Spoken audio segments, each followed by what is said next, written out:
नमस्कार, मी रेणुका. तर तुम्हा सर्वांचं माझ्या यूट्यूब चॅनलमध्ये फार फार स्वागत आहे. तर तुम्हाला रोज रोज तोच तेलकट नाश्ता खाऊन कंटाळा आला असेल, तर आज मी तुम्हाला फारच रुचकर असा कमी तेलाचा नाश्ता घेऊन आलेली आहे. तर हा नाश्ता एकदा करून बघा, तर तुम्हाला हा नक्की आवडेल. मग उशीर कशाचा, चला सुरू करूया आजचा व्हिडिओ. मी ही रेसिपी बनवण्यासाठी मी ते 1 कप शेंगदाणे घेतलेले आहेत. तर सर्वात आधी हे शेंगदाणे आपल्याला चांगले भाजून घ्यायचे आहेत.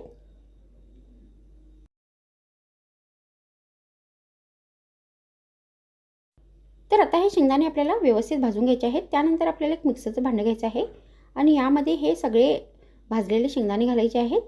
त्यानंतर याच्यामध्ये अर्धा कप बारीक रवा घालायचा आहे.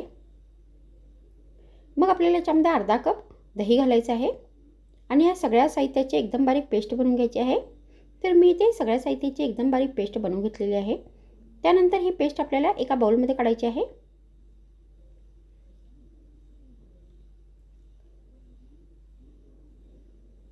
त्यानंतर आपल्याला या रेसिपीसाठी एक फोडणी बनवायची आहे.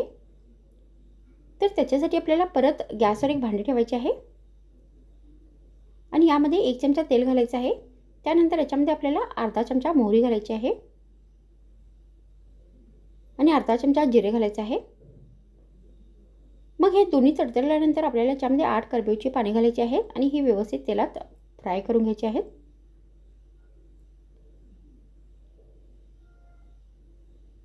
त्यानंतर आपल्याला याच्यामध्ये चवीनुसार बारीक चिरलेली हिरवी मिरची घालून ही पण व्यवस्थित तेलात तळून घ्यायची आहे. त्यानंतर याच्यामध्ये आपल्याला 1 चमचा मुगाची डाळ आणि 1 चमचा तूर डाळ घालायची आहे आणि ह्या व्यवस्थित डाळी या तेलात परतून घ्यायच्या आहेत. मग आपल्याला याच्यामध्ये अर्धा चमचा हळदीची पावडर घालायची आहे. त्यानंतर याच्यामध्ये अर्धा चमचा गरम मसाला पावडर घालायचा आहे. मग आपल्याला याच्यामध्ये चवीनुसार लाल मिरची पावडर घालायची आहे.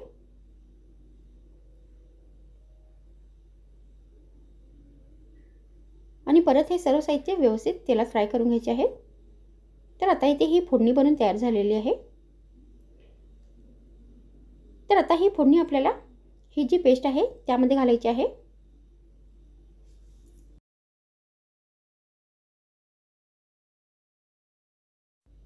आणि व्यवस्थित हे सगळे साहित्य आपल्याला मिक्स करून घ्यायचे आहे.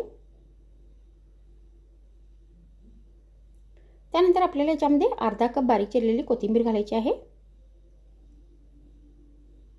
आणि चवीनुसार मीठ घालायचं आहे.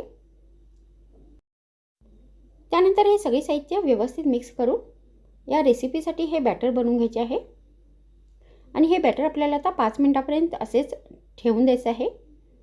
तर आता इथे 5 मिनिट झालेले आहेत. त्यानंतर आपल्याला बाउल घ्यायचे आहेत आणि या बाउलला व्यवस्थित तेल नाही तर तूप लावून घ्यायचं आहे.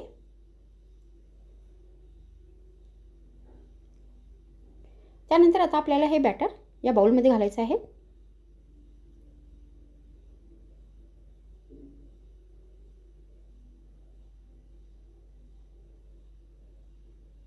त्यानंतर याच्यावरती आपल्याला लाल मिरची पावडर घालून याची गार्निशिंग करायची आहे. तर हे ऑप्शनल आहे. मग आपल्याला याच्यावरती बारीक चिरलेला कांदा घालायचा आहे. तर हे पण ऑप्शनल आहे.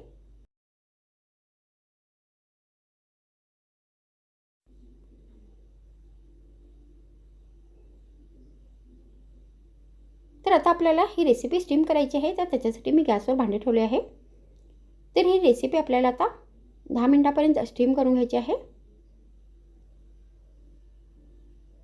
तर आता इथे 10 मिनिट झालेले आहेत आणि ही रेसिपी आता व्यवस्थित स्टीम झाली आहे. व्यवस्थित आतपर्यंत शिजली आहे. त्यानंतर आता आपल्याला ही रेसिपी पूर्णपणे थंड करून या बाउलमधून काढून घ्यायची आहे. तर अशा पद्धतीने तुम्ही ही रेसिपी बनवून हिरव्या चटणीबरोबर नाश्त्यामध्ये सर्व करू शकता. तर मग आजच्या व्हिडिओमध्ये इतकेच. पुन्हा भेटूया आणखीन एक नवीन व्हिडिओमध्ये. तर मग थँक्स फ्रेंड्स वॉचिंग माय व्हिडिओ.